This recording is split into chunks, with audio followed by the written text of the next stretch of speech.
Magkano po yung ganito? Wait. Mulabi kasi yan. Pero nabili na po yan. Mayroon na may-ari. Apo. Marami naman siguro kayong stock niyan. Ito wala pa. Tsaka may isa pa ron. Ito Mulabe, 25,000. Ito pong isang to. Pero mayroon ng may-ari. Nabili na siya. Ito naman 20. Ano pong kahoy yan? Mahogani. Ang mahogani. 20. Sa 20 yun. Ito, pwede yan to. Hanggang 19. Ano naman kanila? 20 yun. Hanggang 20 lang yan. Okay. Ito raw yung puntahan natin yung 20,000.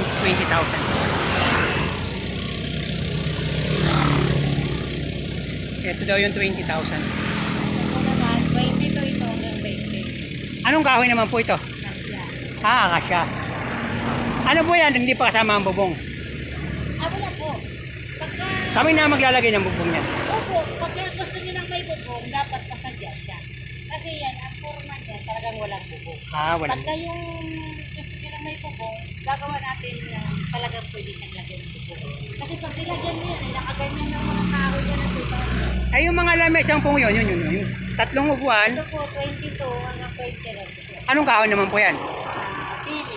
Pili kahoy. Ito naman kama, king size. Kama po ba yun? Oo. King size? O yun naman, king size kama. Dara naman po siya. Nara? Darang dilaw. Narandilaw. Oh, king size daw yun. King size na... Yun naman, Anong kaano yun? Darang dilaw. Narang dilaw. Palilanan yun. Family. King size. Family. Oo, pwedeng apat. Kasi Ito naman pong ano na to, table na to.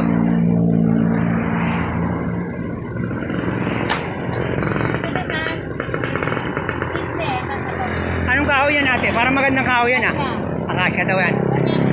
15. 15,000. Ito, magandang kahoy. Parang ang gandang kahoy niya. Akasya, 15,000. Apat na upuan, isang lamesa. Ay, yung mga upuan na yun, yung parang sa bar na yun, yun na yung matatangkad, magkano isa nun?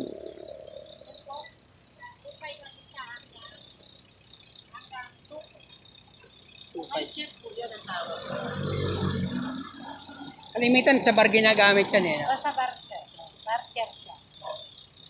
Okay. Yung bilog na yan ate, sa gitna yan. Ayan, ano po yan? 7,000. Wala siyang upuan. Pag nilagyan ng upuan, 12,000. Ano po yun? Tiles o kahoy din? Kahoy din po yan. Kahoy din. Parang antik yan. Tapos pinatungan nila na yung bago. Pero nara din yung nasa. Okay. Yan ang sinasabi ni ate na. Mura na yun, 8,000.